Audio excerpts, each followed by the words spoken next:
Welcome back to the Good Life podcast. My name is Nikki, and my name's Mr. G. And for this week, we are going to be talking about all things locally sourced, be that locally sourced food, locally sourced drink, locally sourced music, crafts, handmade things, businesses, everything that we can possibly do to be locally sourced. And support them as well. I mean, in this dire time of need, it really is quite an important effort to be able to get everybody to support their local trades. It is as well, especially I've noticed that since we went into lockdown, like one of the first lockdowns, that the local businesses are really having a difficulty kind of struggling and keeping up. And the innovative ways they found to kind of connect with the community. I think also sometimes the way I don't want to be one of those people that moans about big companies, but like some of the bigger companies that really kind of took the mick a little bit. Oh, they're able to lockdown, brand themselves, or just be able to disperse people, knowing that they're able to recruit more at the end of a dire need for when people were at their most at the most vulnerable. Yeah, I think for me, trying to support local businesses like that means actually supporting your local community, and I think that's important, as well as obviously the greener aspect of less food miles, less travelled miles. Yeah, I mean, I completely agree with you there. It's important to be able to try and source as much as you can on your local local area, and the businesses really are needing the help. I mean, farmers markets and local farm shops, as an example, are or have been struggling quite a lot. I'm sure there's been a little bit more of an uptake in the past few months, year or so.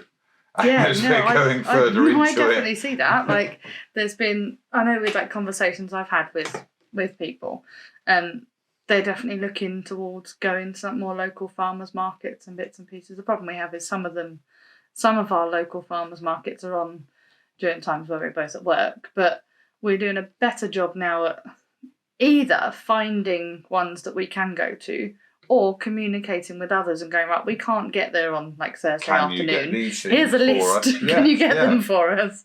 Yeah. So I think that kind of works. Yeah, and you say it's again the less food miles that we have, it's better.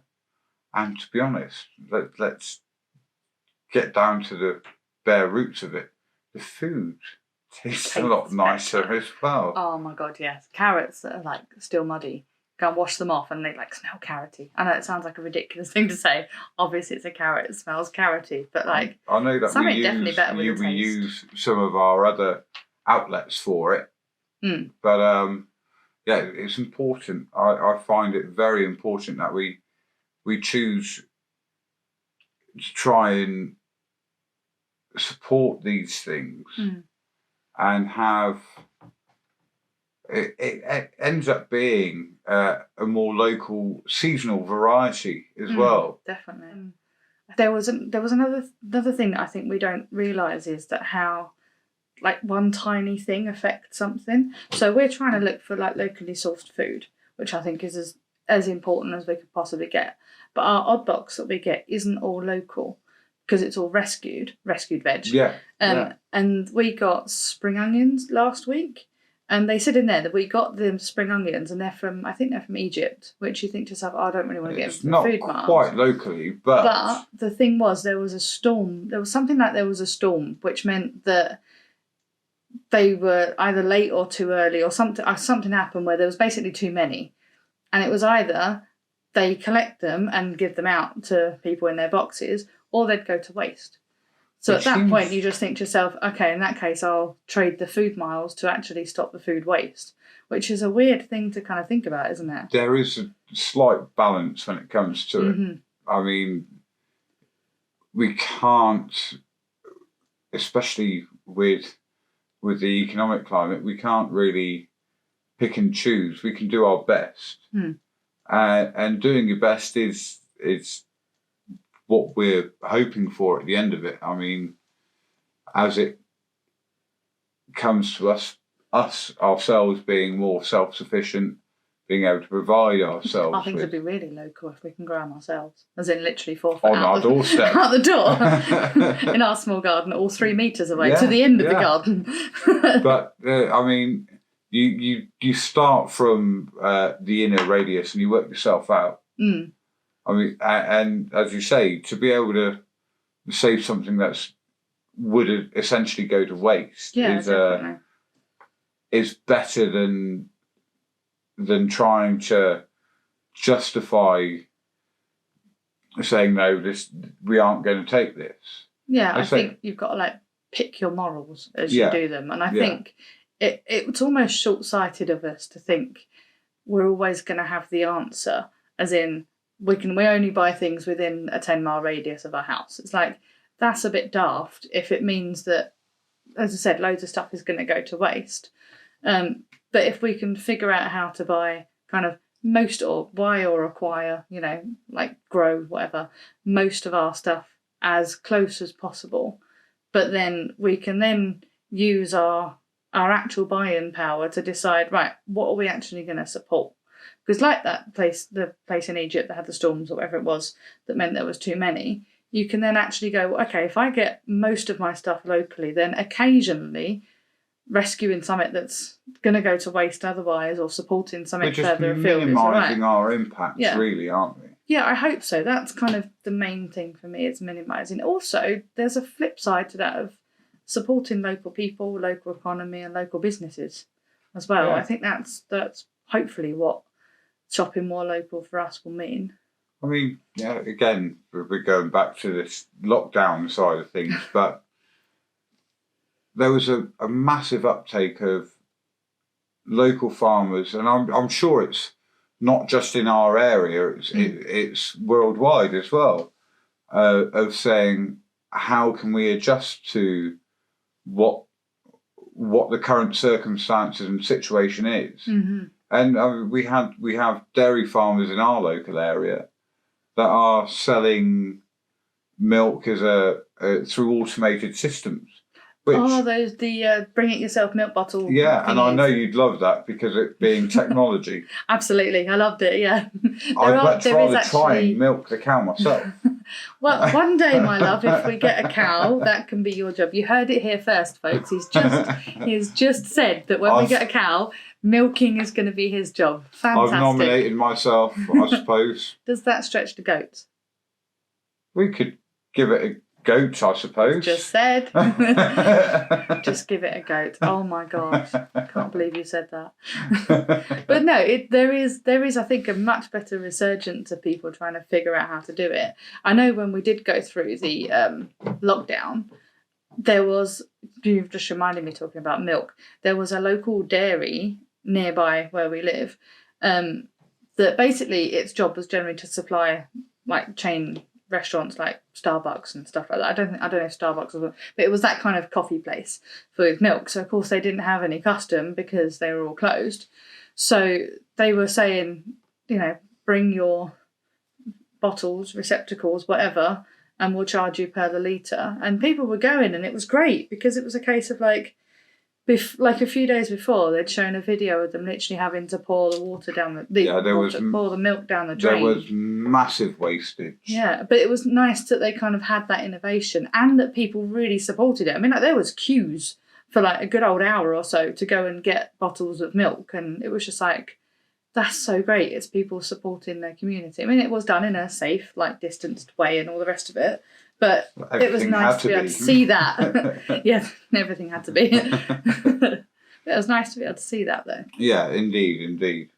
Another thing that has really struck me is I've been trying to get in touch with, or trying to get involved in some more of the local garden communities on my quest for an allotment. I figure that if I'm known by all of them, they'll be like, yeah, she can have an allotment. But when aren't you trying to?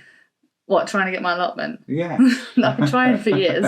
I'm going to keep on my quest. But no, jokes aside, but I've been getting in touch with some of the local gardening communities, because also we have a tiny garden and we've got to try and make the most out of it. So it's like, how do you guys grow this thing to be as good as possible? Because we we can't risk the space, But in doing that, we find other local stuff like allotment shops that sell all the surplus veg. You've got people that sell honey and free range eggs. Free range eggs are so much nicer. Like free range shop bought eggs are fine, but like free range literally out of someone's back garden, really nice. But you still have to leave the ones that you want to boil for a bit longer. You do. Apparently, it's a couple of weeks. Yeah. Couple of 3 weeks or something to be able to make a good boiled egg. That's actually the downside of having backyard chickens, is that sometimes your eggs are too fresh for boiled eggs. You have so much of a surplus out there you can't. No, the eggs are too fresh. So if you boil an egg that is, I think it's about 2 weeks is the good spot. But if you boil an egg that's like a couple of days old, it does a really bad job at boil. Makes a great scrambled egg because the white all stays in the frying pan. You kind of took the words out of my mouth then. I was going to tell the people, scramble your fresh eggs and wait for your boiled ones if you want. But she's already said it for me. That's because we're on the same wavelength. But no, all jokes aside, they're getting hold of some fresh eggs they taste great, and they're normally pretty cheap as well. I can't remember how much we were paying back home, but that was really cheap, and we actually got our point of lay chickens from that farmer as well, which is really cool. So you used to nip down there on Saturday morning to pick up a couple of dozen eggs, and the only problem with is obviously they still had poo on them sometimes, poo and feathers. Well, that's what you get when you're not eating go for nature and. Definitely getting back to the good life at that point. Yeah, indeed. But my thing I would really like to do, and I need to ask our friend that lives on the other side of town, you know who I'm talking about, the author. Yeah. No. Tomzo, the author. We need to ask her because she knows where all the local honey is. Having hay fever. Yes, this is what list of honey is. I was going to bring us to actually. I jumped in there. Stealing all my subjects. Stealing your ideas. I'll be quiet. Local honey is again quite a big thing around here. It's and it is extremely good for hay fever. Sorry, you've got hay fever today. No, if you do suffer with hay fever, apparently one of the better remedies is to have local honey because local honey and fresh flowers in the house. What, local fresh flowers? I don't know about local ones. I'd assume so, but I know having fresh flowers around helps to build an immunity. It doesn't work all the time because I have hay fever. Yeah, well, apparently local honey is supposed to be one of the mainstays of being able to fend off as such hay fever because it's got all the local pollen in it, and you're building yourself an immunity to it. I think so, yeah. Just as an aside though, do you know where you get the best tasting honey, especially here in the UK? Nah, you've got me intrigued. Go on. Cities. Now I've heard this. Yeah. So there was a lad that I saw, but I think it was on River Cottage or something a few years ago, and he did Hackney honey. So they had flat roofs and they put beehives on the flat roofs. And then of course, because there's all the different trees and then people grow window boxes, they have all loads of different flowers and stuff, the bees get pollen and bits and pieces from everywhere. And apparently this honey tastes really, really good, slightly nicer than country honey. Oh, right. Well, that's interesting. Yeah, although my uncle's honey from Yorkshire was delicious. Well, I've been down to the southwest coast of England, and that really does have some quite nice local honey. Like Cornwall. Like Cornwall. I wasn't going to say the areas, but Cornwall. Yeah. Cornwall has some really quite good selections of honeys, to be honest. We'll have to take a trip when we go on holiday. It's not that far from us anyway. So. No.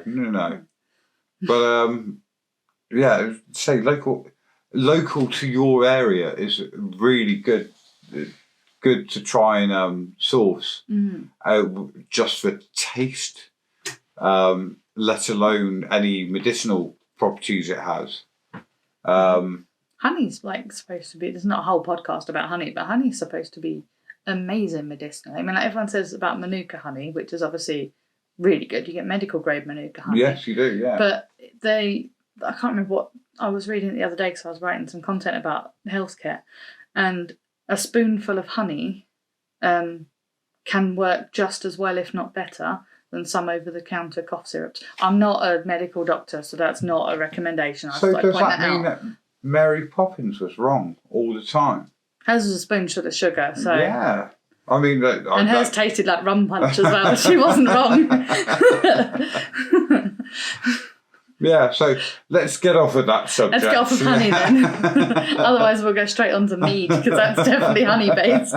We should find some local mead though. But that is a podcast for another day, I think. Yeah, I think maybe. And we could take up hours for that. Oh, yes. Many, many hours. So, on the idea of locally sourced things, I mean, we should really speak about the butchers that we have. Oh, that butcher's... Yeah, that is a very good butcher's. I was just thinking generally. Oh, there was butchers. one specifically I was thinking of. Yeah, I don't know if I'm that's taking not... it. No. Same place, same town as the farmer's market.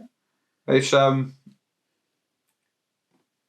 quite good. I say quite good, but it is good to be able to taste your locally grown meats, and some of them are really quite well bred animals. I say quite well bred. They've all got to have a standard, but I mean there are special breeds that are grown and blimey, good meat. Good nice meat. tasting stuff. My favourite, especially in the local butchers, the same town that I'm thinking, the farmers market that we've been thinking about. They do lots of local game, so you can get rabbits and pigeons and venison. It's like stuff you just don't find in a supermarket. I mean, I don't have any anything against people getting food from supermarkets, because life is what you do. Yes, yeah, but, indeed. Oh, if you've tried my rabbit pie. Roasted rabbit with honey and rosemary. I'm going back to honey again. Honey and rosemary. That is delicious. You will love that. You've not made it. I'm going to have to. I think I'm missing out on a trick here. We had once. There was a local farm. I lived back at Mum and Dad's. There was a local forest, and we had a haunch of venison for Christmas. That was nice. Roasted with juniper berries and red wine. I'm hoping it was legally caught.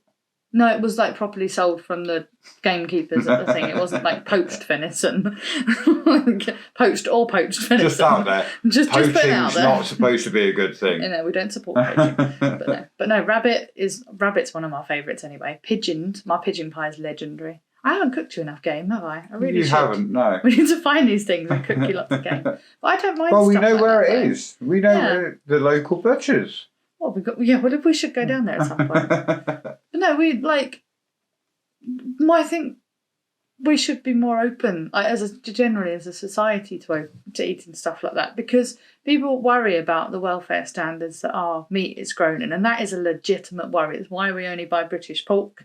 It's why we only get RSPCA and free range chicken, because it's kind of like you go in with your own minimum, and you're aware that it's as good as you can get. But with like game meat, that animal's had their best life. They've just been like running around doing their thing before they get very humanely dispatched. I was going to say dispatching is the key word to this. Yeah, but these people are professionals. Like, they are indeed, yeah. They're not going out like the whole, willy-nilly. Jolly shooting parties. It's not that kind of thing. I've known a few gamekeepers, and any time they've gone out to do like the culling and the dispatching, it's not as much as there's the pleasure of going, that was a good shot and like it was very clean.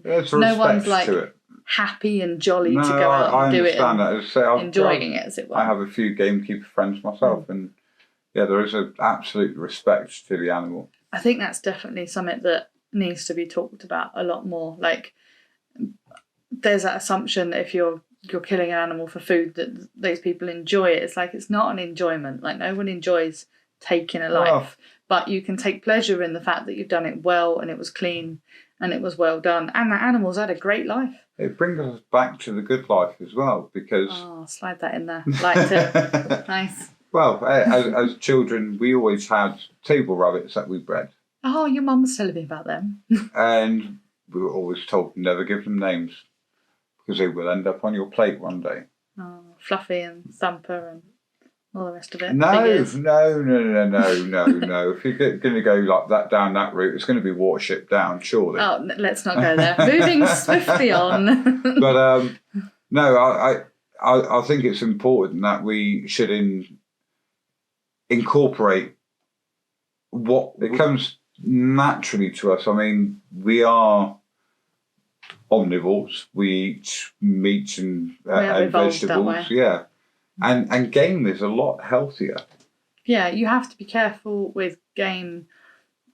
Some of the game, it doesn't provide as many nutrients as like beef does. No, but this is why we have a varied diet. Yeah, you can actually starve eating just rabbit. It's quite scary. Yeah. But yeah, it's more calories to stick digest vegetables it. in it. Yeah. But yeah, I'd say it's more of a natural meat for us. So, and it's not widely incorporated into our everyday living now. No, it isn't. Mind you, I did try once some venison. There was a butcher's down near my mum and dad's that did their own venison burgers. So they'd make them up. Oh, I love them. Absolutely delicious. And then we found some in, I won't call it out because that's mean, but a big supermarket, one of the big fours. We found venison burgers and tried them, and they tasted nothing like it. It was just like if you hadn't. That's the thing. If you hadn't known it was venison, it would have been like, oh, it's slightly different tasting beef burgers, but didn't taste anything like the butcher's venison burgers. I think that's really something I really like. Kind of going. Oh, it's different types and different tastes. And the tastes are very important when it comes to. Absolutely. Comes to a palate. Absolutely. You've got to start with good ingredients. So I think the only thing we probably haven't covered, because we've covered a lot of food. We always cover a lot of food on this podcast, and it always makes me hungry. And we're doing this after dinner this time, and I'm hungry again. We are very much foodie people. Yeah, we are. But no, one of the things I did want to talk about with locally sourced things, which is not food, is locally sourced like handmade goods and local businesses. I think we should make a pledge now to try and find as many local businesses or artisan stuff. Like, for example, the chap making our wedding rings, because we get married soon. But the chap making our wedding rings, he is an artisan that has been doing it for years, and he's been I've known him for years, so it's kind of going to him was first on my mind, if anything. But it means that we're getting something really unique that we really want, rather than something that we can just kind of pick up in. A little bit bespoke. Bespoke? Bespoke. Depending on how the West Country here, I mean. Oh yeah, I'm a little West Country bumpkin, aren't you? So. But yeah, the bespoke stuff in your local areas. Yeah, it means that we get something that, because we're having a particular stone that is kind of local to here, sort of, but it's definitely not one that people normally have in any rings whatsoever, but It's kind of very special to us, so we have the opportunity to put it in our rings. And just because we're talking to a local artisan, yeah, it's going to cost us a bit more money, but no one else is going to have it. No,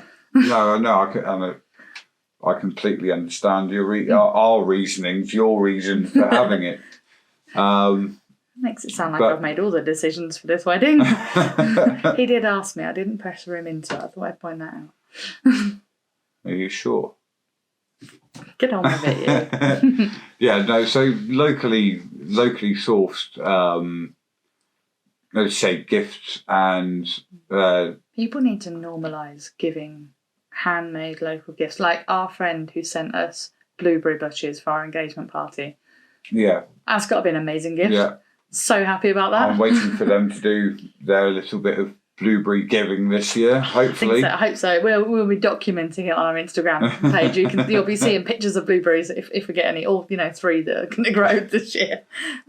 We do have another outlet to be able to post if we don't. Yeah, you're talking about our YouTube channel that we haven't started yet. No, I'm talking about the the Facebook group that we're not going to mention the name of outlet. It's Poor Harvests, if we're going to use it as a kinder family-friendly terminology. term.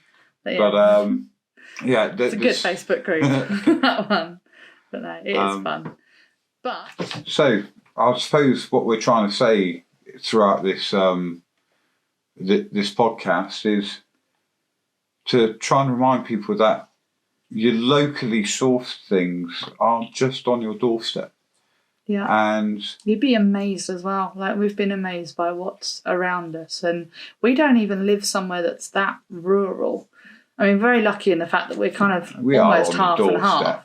Yeah, but we're also on the doorstep of a town and some big cities. So it's kind of like we're right in the middle. So, but like actually nearby, it's really, we've got quite a lot of stuff nearby. And I think that's the same for other people, especially for people in cities. Stuff like, city honey and city allotments. But try and support your locals as far as you can. I mean, it's not always easy, and it just helps a little bit more for the environment and for your local businesses that are most likely struggling at this point in time. Absolutely. I mean, so I think that is pretty much all we had written down to talk about, unless you've got anything else you'd like to share with our lovely viewers and listeners. Well, you can actually view this podcast on YouTube as well, which will come as no shock to the people that are watching it on YouTube. On the tube of the U. On the tube of the U. But no, we have this podcast is on our YouTube channel as well. Back to the Good Life podcast, it's called, on YouTube. Search for it, you'll find it. And then if you are watching it on YouTube, you can listen to the podcast on any of your favourite podcast channels, like Spotify, Apple Podcasts. Please subscribe. Subscribing would be great. Yeah. That would be really good. Yeah, I mean, we'd like that. We're still fairly new to this. I mean, we're a few in, but we're working on it. I think we're getting a little bit better, maybe. Possibly. Fingers crossed. We'll see. But for now, I suppose it's goodbye from me, Mr. G. And goodbye from me, Nikki. See you next week. Bye. Bye.